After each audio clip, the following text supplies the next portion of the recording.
একদিন বিশ্বনবী হজরত মোহাম্মদ মোস্তফা সাল্লাল্লাহু আলাইহি ওয়াসাল্লাম জঙ্গলের পাশ দিয়ে হেঁটে যাচ্ছিলেন। তখন দয়াল নবী দেখতে পেলেন এক ইহুদি একটি হরিণকে বেঁধে রেখেছে। হরিণটি বিশ্বনবী হজরত মোহাম্মদ মোস্তফা সাল্লাল্লাহু আলাইহি ওয়াসাল্লামকে দেখার পর সাথে সাথে বলল, ইয়া রাসূলাল্লাহ, ইয়া হাবিবাল্লাহ, আজ সকালে আমি আমার বাচ্চাদেরকে বাসায় রেখে খাবারের সংগ্রহের জন্য বের হয়েছিলাম। হে আল্লাহর নবী, এমন সময় ইহুদি আমার সামনে আসে এবং আমাকে বন্দী করে ফেলে। তখন থেকে এই পর্যন্ত আমাকে বন্দী করে রেখেছে। ইয়া রাসূলাল্লাহ, আমার দুধের বাচ্চা রয়েছে। সকাল থেকে এই পর্যন্ত আমি তাদেরকে দুধ খাওয়াতে পারিনি। হয়তোবা তারা আমাকে না পেয়ে অনেক অস্থির হয়ে পড়েছে এবং তাদের গলা দুধ না খাওয়ার কারণে শুকিয়ে গেছে।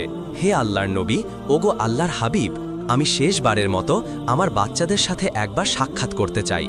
দয়া করে আপনি এর একটা ব্যবস্থা করে দিন। হরিণের এই আর্জে শুনে বিশ্বনবী হজরত মোহাম্মদ মোস্তফা সাল্লাল্লাহু আলাইহি ওয়াসাল্লামের অন্তর কেঁদে উঠল। নবীজি ইহুদিকে বললেন, হে ইহুদি, তুমি কেন এই হরিণকে আটকে রেখেছ? তখন ইহুদি বলল, এই হরিণকে শিকার করেছি, আর জঙ্গলের প্রাণীকে শিকার করা তো বৈধ। আমি হরিণকে আটকে রেখেছি। অতপর হজরত মোহাম্মদ মোস্তফা সাল্লাল্লাহু আলাইহি ওয়াসাল্লাম বললেন, হে ইহুদি, তুমি কি দেখতে পাচ্ছ না এটা মা হরিণ? তার স্তনে দুধে পরিপূর্ণ। সে তার বাচ্চাদেরকে দুধ না খাওয়াতে পারায় অনেক কষ্ট পাচ্ছে। অতপর তুমি তাকে ছেড়ে দাও। ইহুদি বলল, আমি অনেক কষ্ট করে তাকে শিকার করেছি, আর তোমার কথা মতো আমি তাকে ছেড়ে দেব? তখন বিশ্বনবী হজরত মোহাম্মদ মোস্তফা বললেন, তুমি তাকে ছেড়ে দাও। সে শেষবারের মতো তার সন্তানদের সাথে দেখা করতে চায়। তার সন্তানদের সাথে দেখা করে এবং তাদেরকে দুধ পান করিয়ে সে আবার তোমার কাছে ফিরে আসবে। বিশ্বনবীর এই কথা শুনে ইহুদি বলল, বনের হরিণ কি আপনার বাপদাদার সম্পদ, যে তাকে একবার ছেড়ে দিলে সে আবার ফিরে আসবে? শিকার করা প্রাণী আজ পর্যন্ত ফিরে এসেছে, এটির কি কোনো নজির আছে? বিশ্বনবী হজরত মোহাম্মদ মোস্তফা সাল্লাল্লাহু আলাইহি ওয়াসাল্লাম যখন দেখলেন ইহুদি কোনোভাবেই হরিণটিকে ছেড়ে দেওয়ার জন্য রাজি হচ্ছে না, তখন দয়ার নবী মোহাম্মদ সাল্লাল্লাহু আলাইহি ওয়াসাল্লাম ইহুদিকে বললেন, হে ইহুদি, তুমি হরিণটিকে ছেড়ে দাও, তার বিনিময়ে তুমি আমাকে বেঁধে রাখো। হরিণ যদি না আসে, তারপর তুমি আমাকে সারা জীবন বেঁধে রাখবে। তখন ইহুদি বলল, তাহলে এই কথাই রইল, আমি হরিণটিকে ছেড়ে দিচ্ছি, বিনিময়ে তোমাকে বেঁধে রাখছি। হরিণ যদি ফিরে না আসে, তাহলে তোমাকে কোনো দিন মুক্তিদান করব না। অতপর ইহুদি হরিণটিকে ছেড়ে দিল এবং দয়ার নবী হজরত মোহাম্মদ মোস্তফা সাল্লাল্লাহু আলাইহি ওয়াসাল্লামকে বেঁধে রাখল। ছাড়া পেয়ে হরিণটি তাড়াহুড়া করে জঙ্গলের মধ্যে হারিয়ে গেল। এরপর ইহুদি মনে মনে ভাবতে লাগল, হরিণটি আর কোনোদিন ফিরে আসবে না। এই লোকটাকে আমি সারা জীবন বেঁধে রাখব। এই লোকটির চেয়ে বোকা মানুষ আর পৃথিবীতে নেই। একটা বনের হরিণের জন্য সে নিজের জীবনকে বিপদে ফেলল। অতপর হরিণটি দৌড়াতে দৌড়াতে তার সন্তানদের কাছে এসে পৌঁছালো। সন্তানেরা তাকে জিজ্ঞাসা করল, আম্মাজান, আজ সকাল থেকে আপনি কোথায় ছিলেন? আমরা আপনার জন্য অপেক্ষা করতে করতে ক্লান্ত হয়ে পড়েছি। আমরা আপনার দুধ পান করতে না পেরে গলা শুকিয়ে গিয়েছে। তখন মা হরিণটি তার সন্তানদেরকে বলল, ও আমার সন্তানেরা, তোমরা শেষবারের মতো আমার সাথে দেখা করে নাও, আমার দুধ পান করে নাও, আর জীবনে তোমাদের সাথে হয়তোবা দেখা নাও হতে পারে। তখন হরিণের সন্তানেরা তাকে বলল, আম্মাজান, কেন আপনি এমন কথা বলছেন? কেন জীবনে আর আপনার সাথে দেখা হবে না? মা হরিণ তাদেরকে বলল, ওহে বৎসরা, তোমরা তাড়াতাড়ি করে আমার দুধ পান করো। সকালে যখন আমি খাবার অন্বেষণের জন্য বের হয়েছি, তখন এক ইহুদি আমাকে বন্দী করে ফেলেছিল। অতপর মায়ার নবী মোহাম্মদ মোস্তফা সাল্লাল্লাহু আলাইহি ওয়াসাল্লাম সেই পথ দিয়ে যাচ্ছিলেন। তখন আমি তাকে ডেকে তোমাদের কথা খুলে বললাম এবং তাকে আরও বললাম, ইয়া রাসূলাল্লাহ, আমার সন্তানেরা দুধ না খেয়ে পিপাসার্থ অবস্থায় আমার পথ চেয়ে বসে আছে। আপনি আমাকে তাদের কাছে যাওয়ার ব্যবস্থা করে দিন। তখন মায়ার নবী বিশ্বনবী হজরত মোহাম্মদ মোস্তফা সাল্লাল্লাহু আলাইহি ওয়াসাল্লাম নিজেকে ইহুদির কাছে জিম্মিদার রেখে আমাকে তোমাদের শেষবারের মতো দেখার জন্য পাঠিয়েছে। হে আমার সন্তানেরা, নিশ্চয়ই ইহুদি আমার মায়ার নবীকে বেঁধে রেখেছে। তোমরা তাড়াতাড়ি আমার দুধ পান করো, আমাকে আবার জলদি ফিরে যেতে হবে। আমি আমার নবীকে কষ্ট দিতে পারবো না। যখন হরিণের সন্তানেরা শুনল তাদের মায়ার নবীকে বেঁধে রেখে তাদের সাথে শেষবারের মতো দেখা করার জন্য তাদেরকে দুধ পান করানোর জন্য এসেছে, তখন হরিণের সন্তানেরা বলে উঠল, ও আম্মাজান, আপনি কিভাবে ভাবলেন মায়ার নবী ইহুদির হাতে বন্দী রয়েছে আর মায়ার নবীকে বন্দী অবস্থায় রেখে আমরা আপনার দুধ পান করব?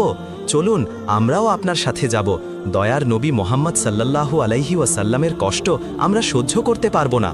অতপর হরিণ ও তার সন্তানেরা মায়ার নবী হজরত মোহাম্মদ সাল্লাল্লাহু আলাইহি ওয়াসাল্লামের মায়ায় তার কাছে যাওয়ার জন্য রওনা দিল। ওদিকে হরিণী আসতে একটু দেরি হওয়ায় ইহুদি হজরত মোহাম্মদ মোস্তফা সাল্লাল্লাহু আলাইহি ওয়াসাল্লামকে বলতে লাগলেন, তোমার মতো বোকা মানুষ আমি আর এই পৃথিবীতে দেখিনি। বনের শিকার করা হরিণ তাকে ছেড়ে দিলে কি সে আর কোনোদিন ফিরে আসে?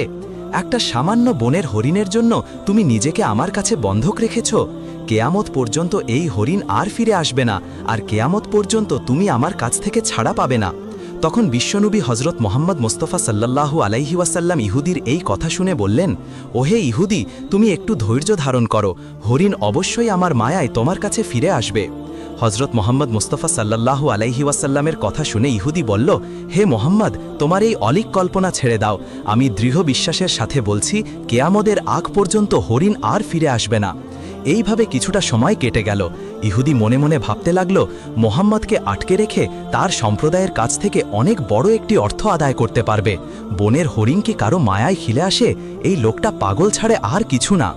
এভাবে আরও কিছুটা সময় অতিবাহিত হওয়ার পর ইহুদি লোকটি দেখল বনের ভিতর থেকে সেই হরিণটি ফিরে আসছে, তার সাথে তার সন্তানরাও ফিরে এসেছে।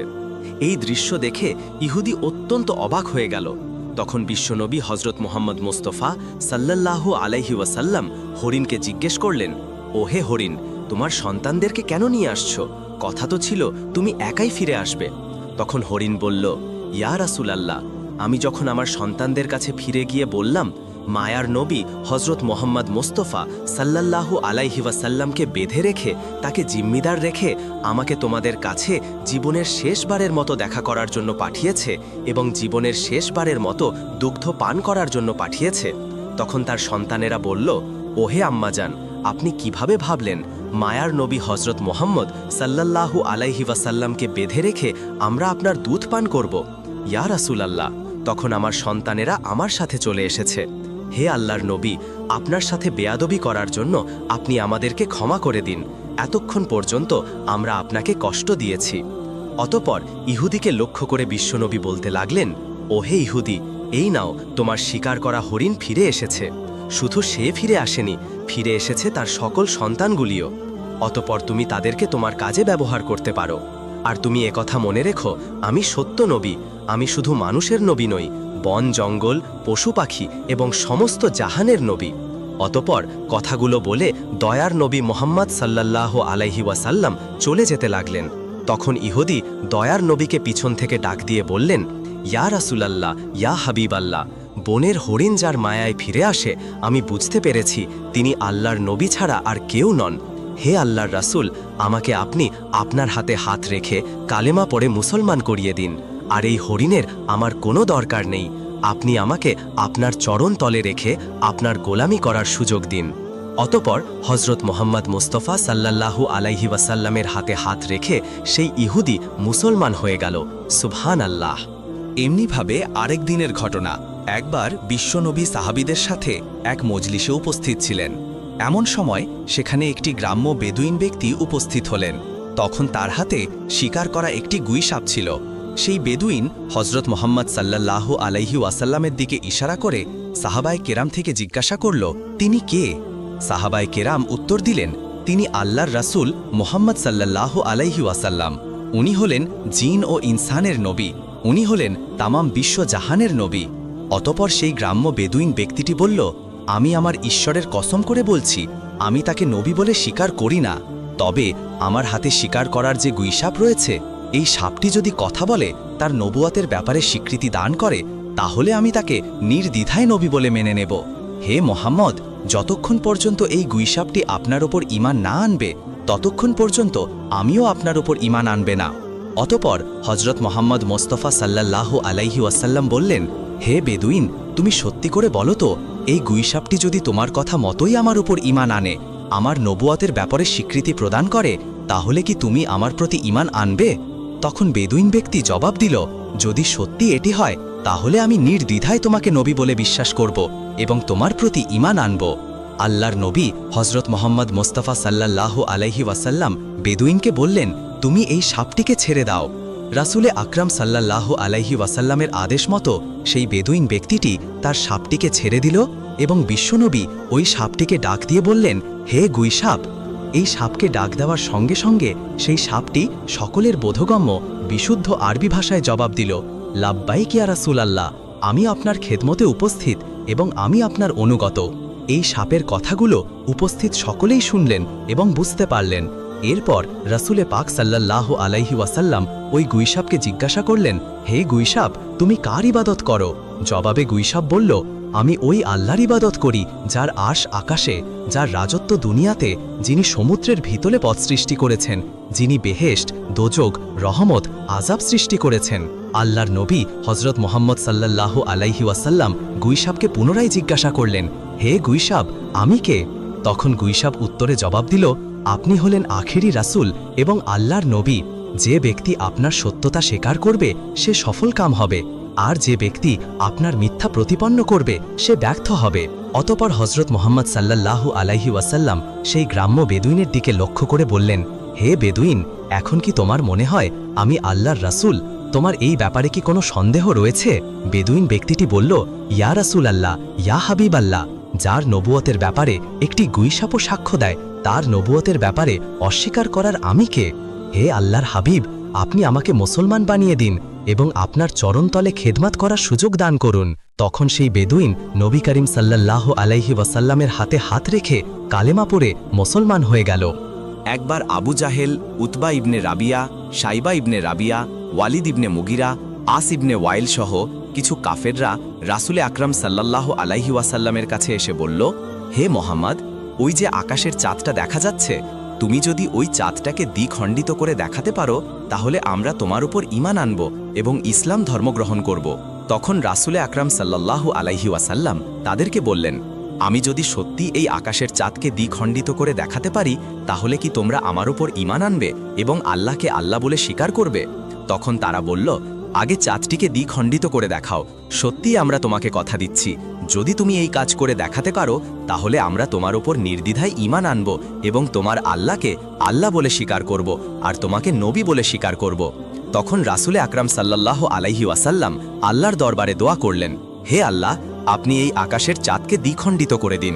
তখন মহান রব্বুল আলামিন রাসূলে আকরাম সাল্লাল্লাহু আলাইহি ওয়াসাল্লামের দোয়া কবুল করলেন। দোয়া করার পর বিশ্ব নবী চাঁদের দিকে নিজের আঙুল ইশারা করলেন আর সাথে সাথে সে আকাশের চাঁদ দ্বিখণ্ডিত হয়ে গেল। চাঁদের দুটি খণ্ড পরস্পর থেকে এত দূরে সরে গেছিল যে এটার মধ্যভাগে হেরা পর্বত দেখা যাচ্ছিল এবং চাঁদের দ্বিখণ্ডিত হয়ে যাওয়ার ব্যাপারটি কাফেররা ভালোভাবে দেখতে পারছিল। এবার রাসূলে পাক সাল্লাল্লাহু আলাইহি ওয়াসাল্লাম প্রত্যেক কাফেরের নাম ধরে এবং তাদেরকে বলতে লাগলেন, হে আবু জাহেল, তুমি সাক্ষী থাকো, হে উতবা তুমি সাক্ষী থাকো, হে সাইবা তুমি সাক্ষী থাকো, হে ওয়ালিদ তুমি সাক্ষী থাকো, হে আস ইবনে ওয়াইল তুমি সাক্ষী থাকো। তোমাদের কথা মতো আকাশের চাঁদকে দ্বিখণ্ডিত করে দিয়েছি আর তোমরা এখন তোমাদের কথা মতো আল্লাহকে তোমাদের ইলাহ বলে স্বীকার করো আর আমাকে নবী বলে বিশ্বাস করে নাও। তখন কাফেররা হাসতে হাসতে বলতে লাগলো, ওহে মোহাম্মদ, এতদিন আমরা জানতাম তুমি পৃথিবীর জিনিসের উপর জাদু করার ক্ষমতা রাখো, কিন্তু আজ দেখতে পাচ্ছি তুমি আকাশের চাঁদের উপরেও জাদু করার ক্ষমতা রাখো। তোমার মতো এত বড় জাদুকর আমরা আর এই পৃথিবীতে দেখিনি। আর তুমি এই কথা জেনে রাখ, আমরা কোনো জাদুকরকে নবী বলে মানি না। মূলত আল্লাহ রব্বুল আলামিন তাদের ভাগ্যে ঈমানের দৌলত লিখে রাখেনি, তাই তারা আল্লাহর রাসূলের পক্ষ থেকে এত বড় একটি মোজেজা দেখার পরও ইসলাম ধর্ম গ্রহণ করল না। হযরত মুহাম্মদ মুস্তাফা সাল্লাল্লাহু আলাইহি ওয়াসাল্লামের এই বিশেষ মোজেজার ব্যাপারে আল্লাহ রব্বুল আলামিন কুরআনুল কারিমে উল্লেখ করে দিয়েছেন। অতঃপর একদিন রাসূলে আকরাম সাল্লাল্লাহু আলাইহি ওয়াসাল্লাম ওসামা রাদিয়াল্লাহু তাআলা আনহুকে নিয়ে কোথাও সফরে যাচ্ছিলেন। ইতোমধ্যে হযরত মুহাম্মদ সাল্লাল্লাহু আলাইহি ওয়াসাল্লাম ওসামা রাদিয়াল্লাহু তাআলা আনহুকে বললেন, হে ওসামা, তুমি খুঁজে দেখো ইস্তেঞ্জার জন্য কোনো জায়গা খুঁজে পাও কিনা। ওসামা রাদিয়াল্লাহু তাআলা আনহু রাসূলে পাকের এই নির্দেশ পেয়ে ইস্তেঞ্জা করার জন্য জায়গা খুঁজতে লাগলেন, কিন্তু সুদূর মরুভূমিতে তিনি কোনো জায়গায় খুঁজে পেলেন না। অতঃপর তিনি রাসূলে আকরাম সাল্লাল্লাহু আলাইহি ওয়াসাল্লামের কাছে এসে আর্জ করলেন, ইয়া রাসূলাল্লাহ, এই ময়দানে আড়াল হওয়ার মতো কোনো জায়গা নেই। তখন বিশ্বনবী বললেন, তুমি দেখো আশেপাশে কোনো বৃক্ষ বা পাথর আছে কিনা। তখন ওসামা রাদিয়াল্লাহু তাআলা আনহু বললেন, হে আল্লাহর নবী, আশেপাশে কিছু বৃক্ষ পাথর আছে বটে। তখন রাসূলে পাক সাল্লাল্লাহু আলাইহি ওয়াসাল্লাম বললেন, তুমি যাও এবং সেই বৃক্ষ এবং পাথরগুলোকে গিয়ে বলো, আল্লাহর নবী তোমাদেরকে নির্দেশ দিয়েছেন, তোমরা একত্র হয়ে যাও এবং তার ইস্তেঞ্জার জন্য একটি উপযুক্ত পরিবেশ তৈরি করে দাও। তখন ওসামা রাদিয়াল্লাহু তাআলা আনহু সেই গাছগুলোর কাছে গিয়ে বললেন, হে বনের গাছ, আল্লাহর নবী রাসূলে পাক সাল্লাল্লাহু আলাইহি ওয়াসাল্লাম তোমাদের মাঝে বসে ইস্তেঞ্জা করতে যাচ্ছেন। তিনি তোমাদের এই নির্দেশ দিয়েছেন, তোমরা পরস্পর একে অপরের সাথে মিলিত হয়ে যাও এবং তার ইস্তেঞ্জা করার জন্য একটি উপযুক্ত জায়গা তৈরি করে দাও। বিশ্বনবীর এই নির্দেশ শোনা মাত্রই গাছগুলো পরস্পরের সাথে কাছাকাছি হয়ে একত্রিত হয়ে গেল। অতপর রাসূলে পাক সাল্লাল্লাহু আলাইহি ওয়াসাল্লাম সে গাছগুলোর আড়াল হয়ে ইস্তেঞ্জা করলেন। ইস্তেঞ্জা করার পর রাসূলে আকরাম সাল্লাল্লাহু আলাইহি ওয়াসাল্লাম পুনরায় বললেন, হে ওসামা, তুমি গাছগুলোকে গিয়ে বলো তারা যেন একে অপরের থেকে বিচ্ছিন্ন হয়ে যায় এবং তাদের জায়গা মতো চলে যায়। অতপর ওসামা রাদিয়াল্লাহু তাআলা আনহু আবার গাছগুলোর কাছে গিয়ে বললেন, হে বৃক্ষদল, নবী করিম সাল্লাল্লাহু আলাইহি ওয়াসাল্লাম তোমাদেরকে আবারও নির্দেশ দিয়েছেন, তোমরা পরস্পর থেকে বিচ্ছিন্ন হয়ে নিজেদের জায়গায় ফিরে যাও। অতপর গাছগুলো নির্দেশ পাওয়া মাত্রই যে যার জায়গায় আবার ফিরে গেল। সুবহানাল্লাহ। একবার বিশ্বনবী যুদ্ধ থেকে ফেরার সময় একটি গাছের নিচে শুয়ে বিশ্রাম নিচ্ছিলেন এবং তার তরবারিটি তার পাশে রেখেছিলেন।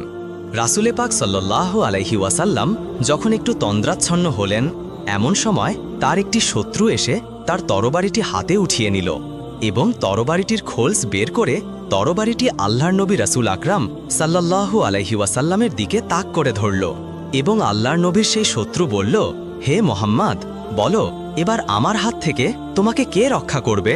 তখন আল্লাহর নবী রাসূল আকরাম সাল্লাল্লাহু আলাইহি ওয়াসাল্লাম নির্ভয় এবং প্রশান্ত মনে বললেন, আমার আল্লাহ আমাকে রক্ষা করবেন। আল্লাহর নবীর এই কথা শ্রবণ করার সাথে সাথেই লোকটির শরীরে এবং হাত পায়ে কম্পন শুরু হয়ে গেল এবং কাঁপতে কাঁপতে তার হাত থেকে তরবারিটি পড়ে এলো। অতপর তরবারিটি বিশ্বনবী তার হাতে উঠিয়ে নিয়ে বললেন, এবার বলো তোমাকে আমার হাত থেকে কে রক্ষা করবে? তখন সেই লোকটি অত্যন্ত ভীতসন্ত্রস্ত হয়ে বলল, কোনো সম্মানিত লোক যদি আমার প্রাণ ভিক্ষা দিতে চান তাহলে তিনি আমাকে রক্ষা করতে পারেন। তার এই কথা শুনে বিশ্বনবী বললেন, যাও, তোমাকে আমি মুক্ত করে দিলাম, তোমার কোনো ক্ষতি আমি করব না। রাসূলে আকরাম সাল্লাল্লাহু আলাইহি ওয়াসাল্লামের উদারতা ও মহানুভবতা দেখে সেই লোকটি অবাক হয়ে গেল এবং সে তার সম্প্রদায়ের কাছে ফিরে গিয়ে বলল, আজ আমি এমন একটি ব্যক্তির সাথে সাক্ষাৎ করে আসলাম যার মহানুভবতা এবং উদারতার কোনো তুলনা হয় না। হে আমার সম্প্রদায়, তোমরা জেনে রাখো, আজ থেকে আমি তোমাদের সঙ্গ ত্যাগ করে সেই লোকটির জন্য আমার প্রাণ উৎসর্গ করব। আজ থেকে আমি তোমাদের সবাইকে ত্যাগ করে দিলাম। এরপর লোকটি পুনরায় নবী করিম সাল্লাল্লাহু আলাইহি ওয়াসাল্লামের কাছে ফিরে আসলেন এবং আর্জ করলেন, হে আল্লাহর রাসূল, আপনি আমাকে মুসলমান করে দিন এবং আপনার চরণতলে খেদমত করার সুযোগ দান করুন। তখন আল্লাহর নবী হযরত মুহাম্মদ সাল্লাল্লাহু আলাইহি ওয়াসাল্লাম লোকটিকে কালেমা পড়ে মুসলমান বানিয়ে দিলেন। সুবহানাল্লাহ। প্রিয় দর্শক, এই ছিল রাহমাতুল্লিল আলামিন হযরত মুহাম্মদ সাল্লাল্লাহু আলাইহি ওয়াসাল্লামের জীবনের কিছু অলৌকিক ও শিক্ষণীয় ঘটনা। আল্লাহ তাআলা আমাদেরকে তার জীবনী থেকে শিক্ষা নিয়ে সঠিক পথে চলার তৌফিক দান করুন। আমিন। ভিডিওটি ভালো লাগলে লাইক ও সাবস্ক্রাইব করতে ভুলবেন না। ভালো থাকুন, সুস্থ থাকুন। আল্লাহ হাফেজ।